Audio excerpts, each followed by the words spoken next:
ونستغفره ونعوذ بالله من شرور أنفسنا ومن سيئات أعمالنا من يهده الله فلا مضل له ومن يضلل فلا هادي له أشهد أن لا إله إلا الله وحده لا شريك له وأشهد أن محمدا عبده ورسوله اللهم صل وسلم وبارك على سيدنا محمد وعلى آله وأصحابه ومن دعا بدعوته إلى يوم الدين سبحانك لا علم لنا إلا ما علمتنا إنك أنت العليم الحكيم رب اشرح لي صدري ويسر لي أمري واحلل عقدة من لساني يفقه قولي أما بعد.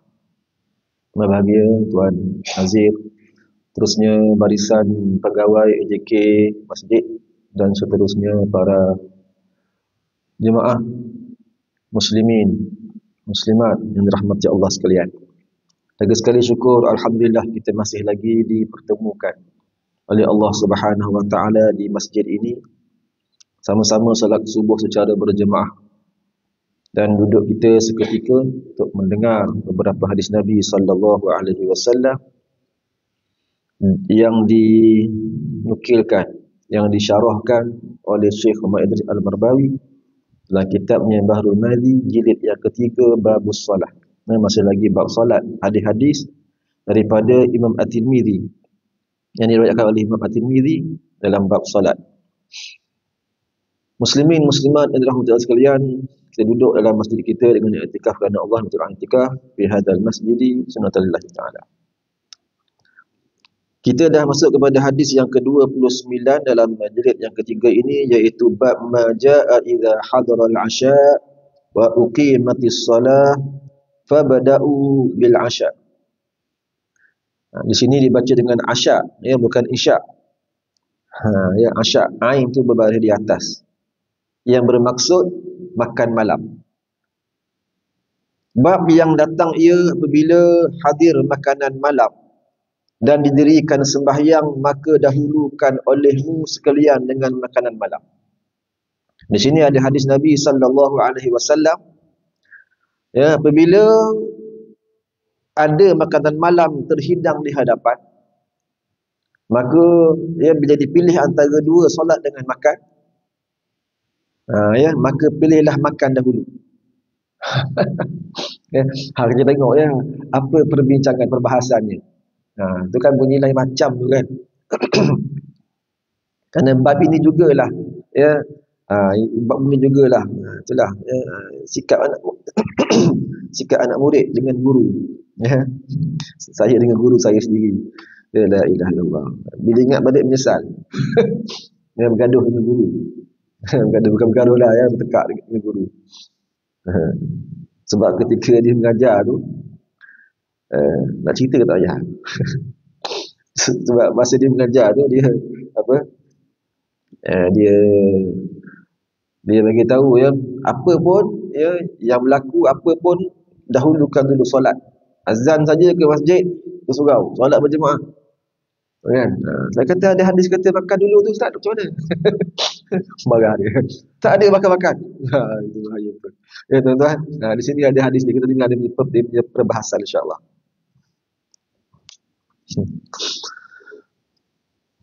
Seorang yang lapar, ya, atau sebagainya, dan waktu sembahyang pun ada lapang, maka sunat ia makan dahulu daripada sembahyangnya, supaya menambahkan bagi khusyuk dan tiada berbimbang hati dengan makanan yang telah sedia ada. Jadi yang pertamanya, mana datangnya sunat itu? Sunat untuk makan itu terlebih dahulu berbanding sembahyang. Syarat yang pertama, apabila dia lapar. Ya, dia lapar, dia sangat lapar, sehingga kan apabila laparnya itu, dia boleh mengganggu khusyuk dalam solat. Ketika itu sunat untuk dia makan dulu. Jadi kalau dia solat juga macam mana? Hukumnya adalah makruh, sekiranya mengganggu kekhusyukan sembahyang itu. Sembahyang dia tu hilang khusyuk kerana dia lapar, satu. Yang kedua, hilang khusyuk, dia teringat akan makanan tersebut. terbayang-bayang makanan itu, ya, dengan peha ayamnya, dengan apa sebagainya lah yang menarik tu, yang best-best tu, ya, apa yang disuka tu untuk makan. Ketika itu, hukumnya eloklah dia makan terlebih dahulu. Hukumnya adalah sunat. Hadis yang dikeluarkan oleh Imam At-Tirmizi dengan demikian bunyinya, an Anas yablughu bihi an-nabiy sallallahu alaihi wasallam qala, diriwayatkan daripada Anas bin Malik radhiyallahu anhu disampaikannya, iaitu dikatakannya dengan dia daripada Nabi sallallahu alaihi wasallam telah bersabda baginda, idza hadaral asya'u wa uqimatis salatu fabda'u bil asya'. Bila telah hadir makanan malam dan telah didirikan sembahyang, ya, makanan malam sudah hadir dan sudah pun didirikan, sudah pun diiqamahkan untuk solat, maka mulalah olehmu sekalian dengan makan malam, iaitu makanlah dahulu sebelum kamu sembahyang. Kata Abu Isa At-Tirmizi, dan pada bab ini ada riwayat daripada Sayyidatina Aisyah dan juga daripada Ibnu Umar dan juga Salamah bin Al-Aqwa dan juga Ummu Salamah.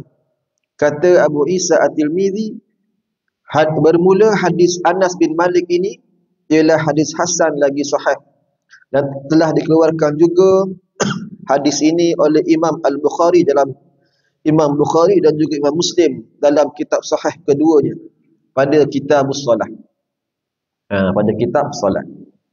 Baik, masalah makan dahulu sebelum sembahyang bagaimana hukumnya? Kata Imam At-Tirmizi, ya, dan atas hadis yang dibacakan di atas tadi itulah, ya, beramal di sisi setengah daripada ulama daripada kalangan sahabat Nabi sallallahu alaihi wasallam. Sebagian ulama daripada kalangan sahabat Nabi sallallahu alaihi wasallam, ya, mereka beramal dengan hadis ini. Antaranya Sayyidina Abu Bakar, Sayyidina Umar dan juga Ibnu Umar, dan dengan dialah berkata juga Imam Ahmad bin Hanbal dan juga Imam Ishaq.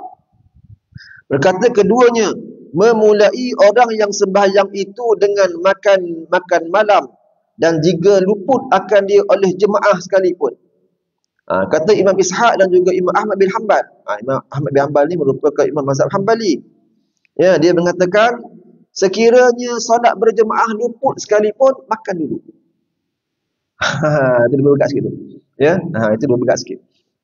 Maknanya nak menunjukkan betapa bahawasanya sekiranya dia mempengaruhi kekhusyukan kita kerana lapar atau kerana teringatkan makanan, maka makanlah terlebih dahulu. Walaupun kemungkinan solat berjemaah akan luput, ya, tak dapat bersama dengan imam.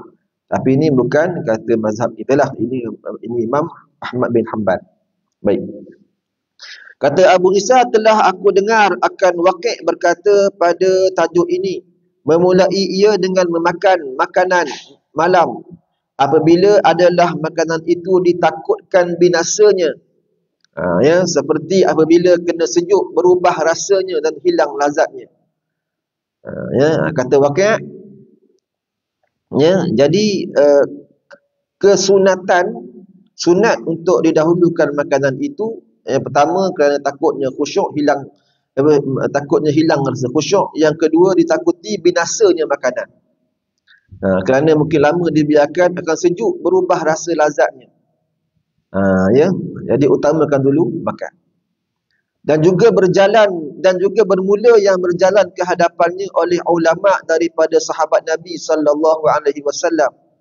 Dan lain daripada mereka itu lebih kuatnya dengan ittiba', dan hanya senya menghendaki mereka itu bahawa tidak berdiri seseorang kepada sembahyang padahal hatinya masyghul dengan sesuatu. Dan para sahabat yang lain, ya, tidak memberi sebarang alasan. Dia tak adalah, ya, sebarang elah. Dia tak adalah sebab apa hilang khusyuk ke, atau sebab makanan hilang rasa sedap ke dan sebagainya. Tetapi mereka semata-mata ittiba', mengikut akan hadis tersebut. Dia orang tak query apa-apa pun. Dengan Nabi yang kata begitu, dia ikut je lah. Manakala makannya terhidang hadapan, dia makan dulu. Berbanding dengan solat. Ini adalah apa? Inilah apa yang dilakukan oleh sahabat Rasulullah sallallahu alaihi wasallam, apa yang diriwayatkan oleh Nabi kita, apa yang dikatakan oleh Nabi kita sallallahu alaihi wasallam, mereka akan ikut tanpa sebarang banyak bicara, tanpa sebarang songeh, tak petikai apa sebab. Mereka ikut semata-mata. Ya, itu dia. Jadi tak kisahlah ya, dia bukan sebab masyghul hati, sibuk hati kerana ingat makanan dan juga kerana lapar dan sebagainya lah. Dan tiada kami bangun. Dan para sahabat Nabi ini juga antara lain, ya, mereka ini tidak akan sembahyang sekiranya dalam hati mereka ini ada sesuatu yang mereka bimbangkan, sesuatu yang mereka sibukkan. Hati mereka dah clear, dah clear daripada benda-benda yang boleh mengkhusyukkan solat, maka barulah mereka solat. Kan? Tadi pun ada benda gangguan tadi pun semasa semayang, ya, menghilangkan khusyuk semayang. Allahu Rabbi, maafkan saya lah ya. Gangguan. Bab telefon ni memang masalah betul. Sebab tu bab telefon ni berhati-hati, berjaga-jaga, ingat-ingatlah. Ya, ingat-ingatlah. Yang sebab tu kena peringat, alam tu pastikan tutup elok-elok. Ya, tu alam tu. Ya, alam ni takkan berhenti sampai habis. Saya tak pasti berapa lama dia nak berhenti tu. Ya, itu pun menghilangkan khusyuk tu. Ya, mengganggu kita. Kita kena nak solat. Ya. Ya. Ustaz pula hilang khusyuk. Macam mana nak sound ni? Duk fikirlah kepala tengah sembahyang. La ilaha illallah, kan? Ya. Jadi jaga telefon tu, pastikan betul-betul silent. Ya, pastikan betul-betul silent. Kadang-kadang kita silent suara, ya. Rupa-rupanya alam tak silent. Sebab dia ada banyak silent itu. Ada 4 tu. Ada silent message, silent suara, silent alam, apa lagi satu tu? Kan? Ada 4 tu. Kadang-kadang kita terlupa yang tu. Ya, sebab tu senang-senang bila dah bangun tidur tu off aja terus. Ya, off alam lah, bukan off telefon. Ya, off alam. Ini jugalah apa yang berlaku di kalau kita pergi umrah ke pergi haji ke apa ke, memang tabung haji peringatkan benda tu. Alam tu, kadang-kadang dia mengganggu solat. Tengah-tengah duduk solat tahajud sementara menunggu subuh tu, kan? Qiyamul lail malam di Masjid An-Nabawi ke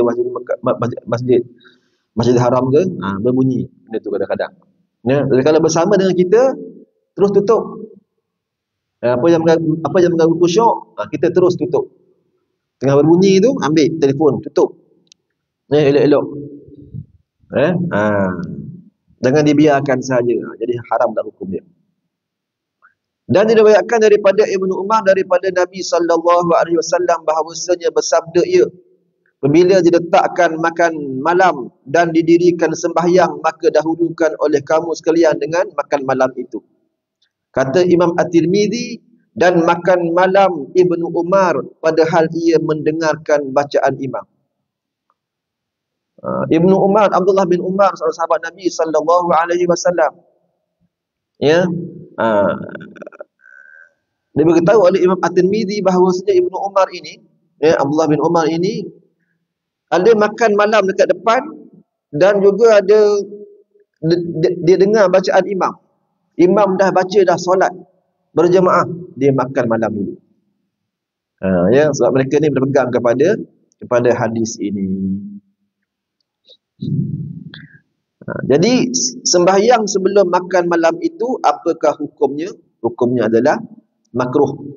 Jadi makruh itu kerana apa? Kata Imam Nawawi rahimahullah, ya, dan beberapa hadis yang tersebut dalam Sahih Muslim yang berserupaan dengan Sahih At-Tirmizi ini menunjukkan makruh sembahyang di hadapan makanan yang hendak dimakan akan dia. Yang pertama, kalau makanan itu dah berada di hadapan, berhidang, maka makanlah dulu. Kerana barang yang padanya daripada membimbangkan hati dengan dia dan hilang kesempurnaan khusyuk. Dan diserupakan dengan ini barang yang ada pada maknanya daripada barang yang membimbangkan hati dan menghilangkan kesempurnaan khusyuk. Jadi apa pun yang boleh membimbangkan hati kita, apa pun yang boleh menghilangkan khusyuk kita, utamakanlah dulu kebimbangan tersebut dan benda yang boleh menghilangkan khusyuk tersebut. Barulah kita menunaikan solat. Ya, apa sahaja. Ya, apa sahaja yang mana yang boleh menghilangkan khusyuk, kita tutup dulu atau kita hilangkan dulu. Ya, anak-anak ya dia tengok TV, buka sound kuat sangat. Ya, ya. Kita nak semayang sunat mungkin di bilik sebelah dan sebagainya, atau di rumah tu nak semayang, ya. Kita tahu kalau semayang ni hilang khusyuk ni. Ya, nak pula dengar pula, ya, tengah tengok pula cerita Doraemon, lagu Doraemon, ya. Kita duduk Doraemon, ang terus semayang, tak boleh. Ketika itu tutuplah, ya. Nasihat kepada anak, slowkan suara ataupun tutup terus TV tu. Hilangkan dulu apa yang khusyuk, apa yang boleh menghilangkan khusyuk, atau apa sajalah, ya, yang tuan-tuan fikir rasanya ini boleh menghilangkan khusyuk, kita selesaikan dulu, ya, perkara tersebut, barulah kita mendirikan solat. Makan selepas daripada sembahyang tidakkah batal solat? Kata Imam Nawawi rahimahullah. Sekejap, saya baca tak habis tadi ni. Apa tadi? Bila je bermula, maafkan saya ya, saya terputus tadi. Dan bermula makruh makan dahulu daripada sembahyang seperti yang dibacakan hadis itu di sisi jumhur ulama dalam mazhab kita Syafi'i dan juga lain-lainnya. Bila sembahyang seperti yang demikian itu pada hal waktu lega. Ni syarat yang seterusnya. Syarat yang kedua, utamakan dulu makan, ya, sekiranya kita terlalu lapar, sekiranya boleh menghilangkan khusyuk, ya, utamakan dulu makan. Dan yang ketiganya, sekiranya masa masih lagi ada untuk kita menunaikan solat. Kalau masa dah tak ada untuk menunaikan solat, utamakan dulu tunaikan solat. Yang penting waktu itu masih lagi lega, masih lagi banyak, ya, untuk menunaikan solat. Maka apabila sempit waktu solat itu, dengan sekira-kira jikalau makan ataupun bersuci selepas makan, nescaya keluar waktu sembahyang, sembahyanglah atas halnya kerana memeliharakan atas kehormatan waktu dan tidak harus mentakhirkan dia. Ya, jadi kalau, ya, waktu tu dah sempit sangat, utamakanlah dulu sembahyang. Kalau dia makan juga, lepas makan dia nak berbersihkan diri lagi dan sebagainya, berwuduk lagi dan sebagainya, menyebabkan dia tak sempat nak solat. Ya, ketika itu utamakanlah dulu, wajib diutamakan dulu solat, kerana memelihara atas kehormatan waktu solat. Ya, jadi itulah dia. Jadi kita nak ikut sunnah ini, ya, bolehlah ikut, tak ada masalah. Ya, cuma yang pertama, pastikan dia betul-betul lapar dan makan itu menghilangkan khusyuk.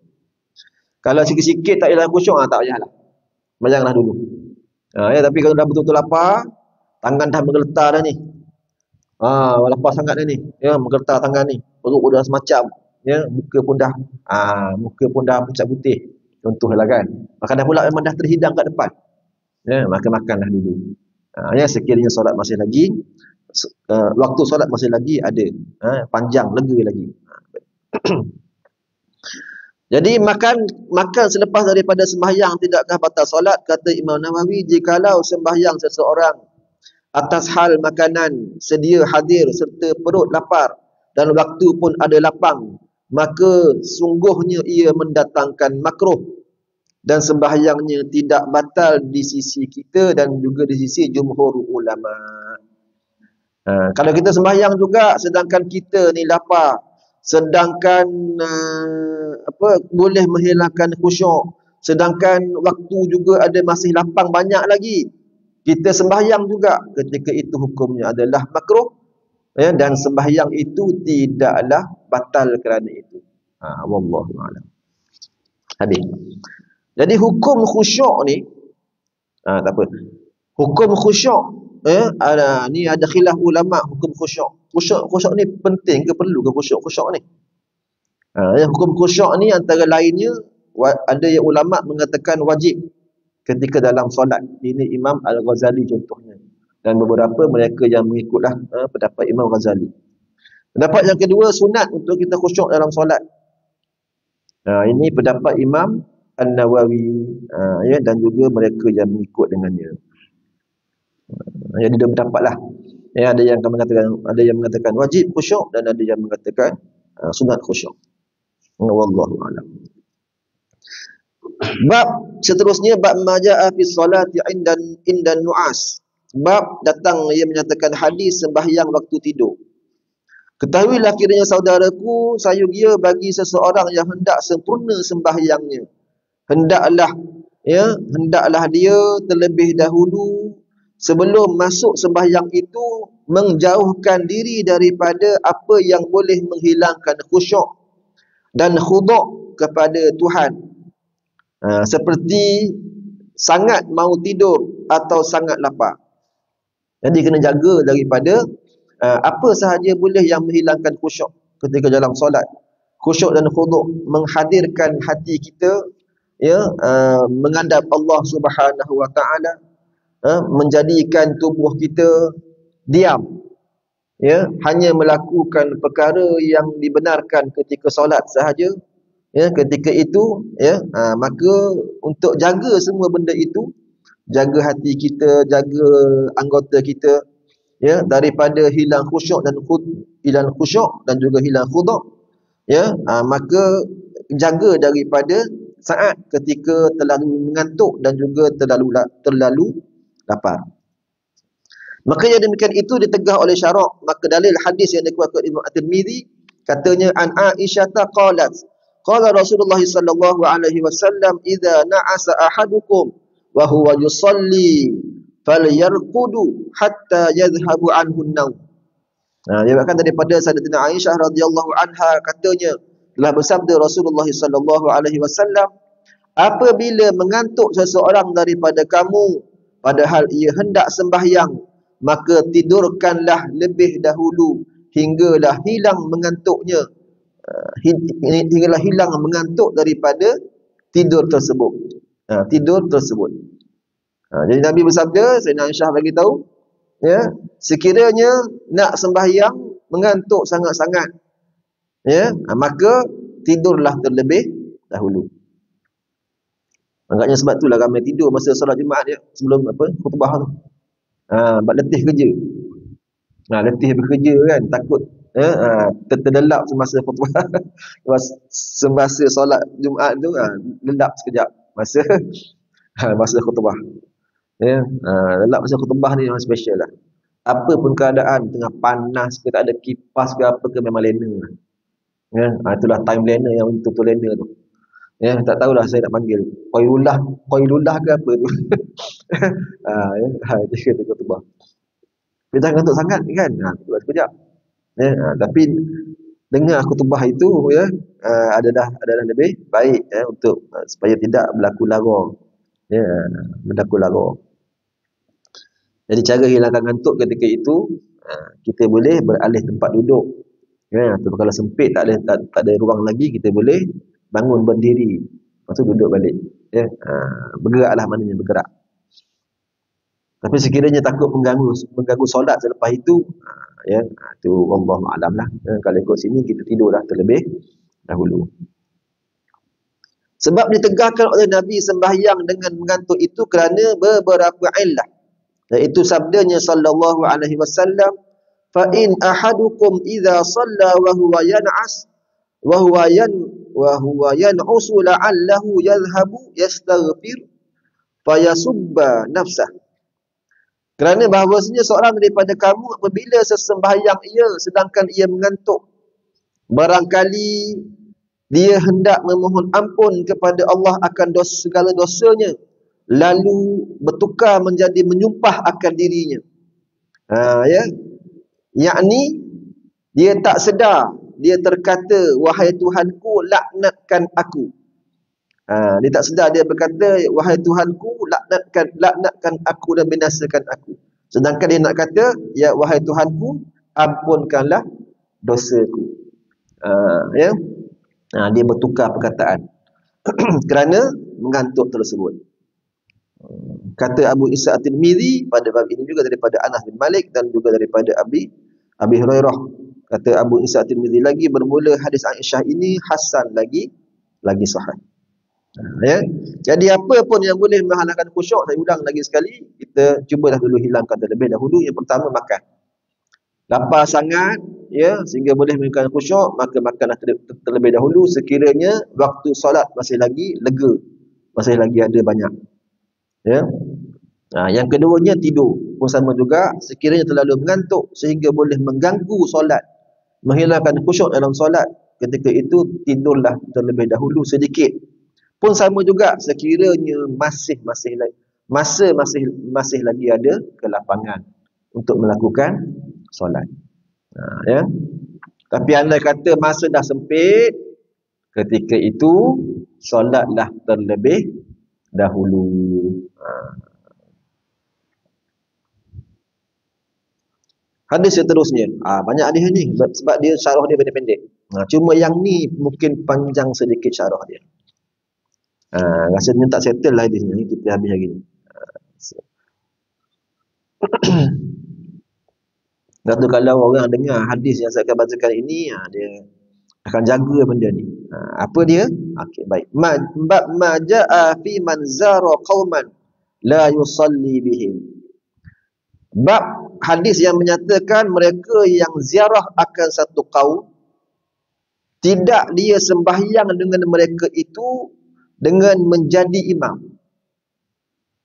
Kita yang datang ziarah kepada satu kaum, kita orang luar datang ke satu masjid yang di sana ada imamnya dan sebagainya, kita yang datang ni tidak boleh menjadi imam. Ya, sedangkan kita ni orang luar. Kita baca hadisnya dulu ya.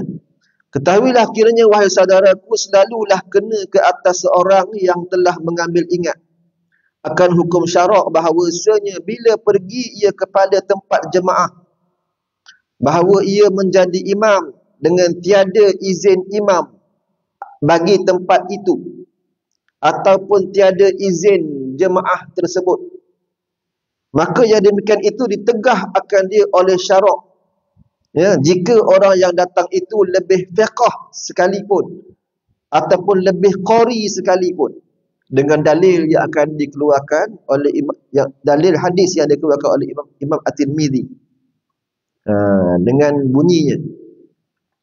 Jadi datang seseorang ke satu jemaah, ya, tiba-tiba dia naik menjadi imam, sedangkan imam di situ tak pun izinkan dia jadi imam, ataupun jemaah kat situ pun tak suruh pun dia jadi imam. Ya, perkara ini ditegah oleh syarak, ditegah oleh agama. Walaupun orang yang turun jadi imam itu, yang datang ziarah itu merupakan orang yang lebih fiqh, orang yang lebih mahir akan agama, walaupun dia lebih qari, lebih baik bacaannya sekalipun, tetap ditegah oleh syarak. Ya, sebab tu kalau ustaz-ustaz penceramah kuliah-kuliah dia faham ni, dia baca hadis ni, dia pernah tahu, dia pernah baca hadis ni, dia tak akan turun jadi imam sekiranya ada imam. Kecuali imam tu sendiri yang minta dia jadi imam, itu lain.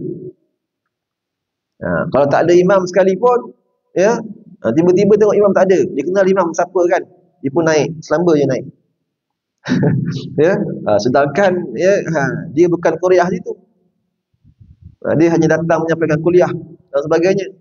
Ya, tiba-tiba dia naik, orang lain terpinga-pinga, kan?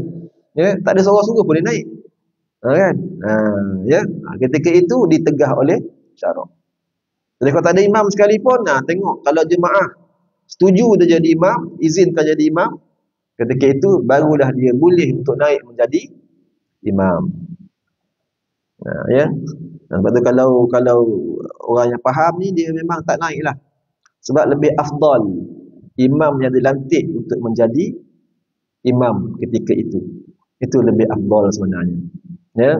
Walaupun yang datang itu lebih fiqh, lebih ilmunya contohnya. Ya, atau ataupun yang tak itu lebih qari, lebih hebat bacaannya. Ya, tetap afdalnya imam setempat.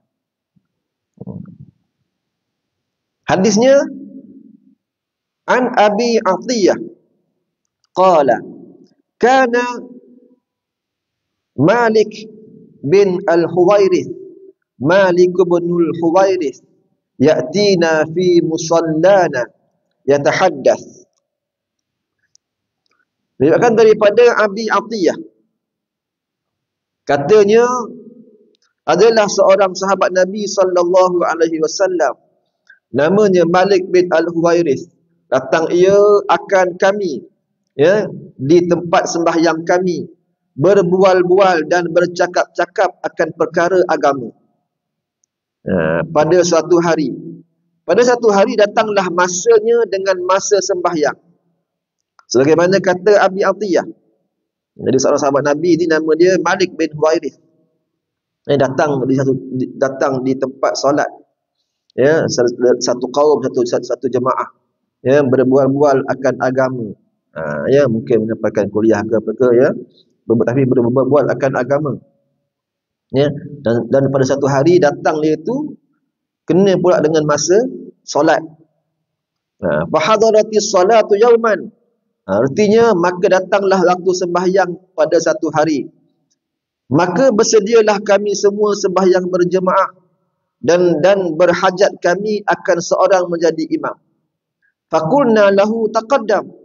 Maka kata kami kepada Malik bin Al-Huwairith, pergilah engkau ke hadapan menjadi imam, ya, kepada kami yang hadir ini. Maka bila didengar oleh Malik akan suruh kami demikian itu, ia pun enggan daripada mara ke hadapan menjadi imam, kerana diketahuikan akan tegah demikian itu daripada Rasulullah sallallahu alaihi wasallam, dan enggan serta tahunya akan tegah itu tiadalah didiamkannya, bahkan dikeluarkannya. Jadi sahabat Nabi ini Malik bin Huwairith ini dia tahu, kerana perkara itu ditegah oleh Nabi sallallahu alaihi wasallam. Kita orang luar ni datang ke satu tempat, satu kaum, satu jemaah, kita tak boleh terhege-hege jadi imam kat situ.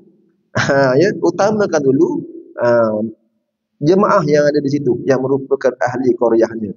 Ya. Lalu dia pun bagi tahulah apa yang Nabi katakan.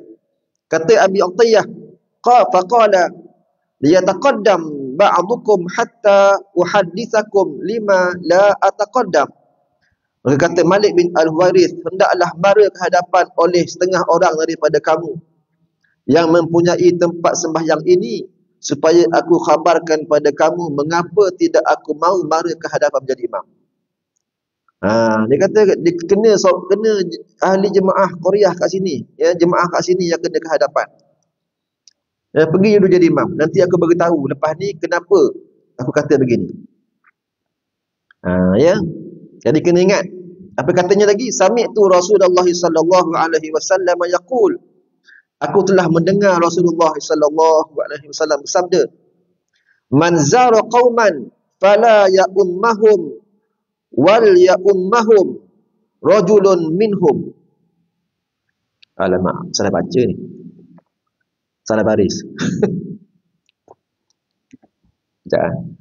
Man zara qauman fala ya'ummahum wal ya'ummahum rajulun minhum. Betul tu.